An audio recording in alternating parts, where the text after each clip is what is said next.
Les observateurs suivront de près dimanche le résultat du premier tour de l'élection partielle sur le canton des Essarts. Un canton traditionnellement à droite et qui suscite bien des convoitises depuis la démission surprise de Bertrand de Villiers. Pas moins de 6 candidats se présentent en effet à sa succession. Yves Vinet a été le premier à se lancer dans la course. Donné favori, le maire d'hiver droite de la Ferrière veut inscrire son action dans la continuité des mandats précédents. Homme aux multiples casquettes et proche de Bruno Retailleau, il a le soutien de la plupart des maires du canton. Sa suppléante, Yolande Pinault, est le maire des Essarts. Le tandem joue la carte de la proximité et avance en terrain connu. Je pense qu'on a une connaissance tous les deux du territoire assez poussée, pour avoir été secrétaire de mairie l'un et l'autre, l'un aux Essarts, l'autre à la Ferrière pendant de nombreuses années, pour avoir aussi sillonné fréquemment les routes du canton dans différentes circonstances. Oui, je peux dire que nous connaissons bien, voire très bien le canton. Une élection gagnée d'avance pour Yves Vinet, pas si sûr, car en face, Philippe Gaborio entend bien représenter une alternative crédible.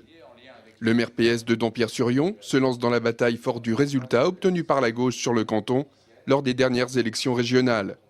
La liste conduite par Jacques Auxiette était arrivée en tête au second tour avec plus de 52% des voix. Bref, une élection test pour Philippe Gaborio qui se pose en rassembleur.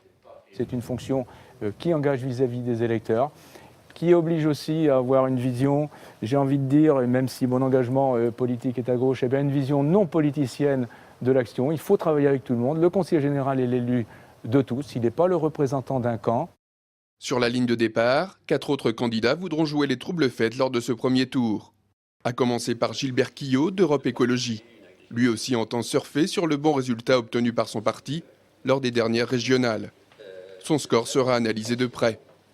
Alain Bouillet pour Alliance écologiste indépendante, Hervé Hirel pour le Front de gauche Parti communiste et Claude Christofoli pour le Front national auront sans doute plus de difficultés à peser sur l'issue du scrutin. Reste une inconnue, l'abstention. Les électeurs inscrits se déplaceront-ils aux urnes dimanche? Rien n'est moins sûr, d'autant qu'ils devront y retourner en mars prochain.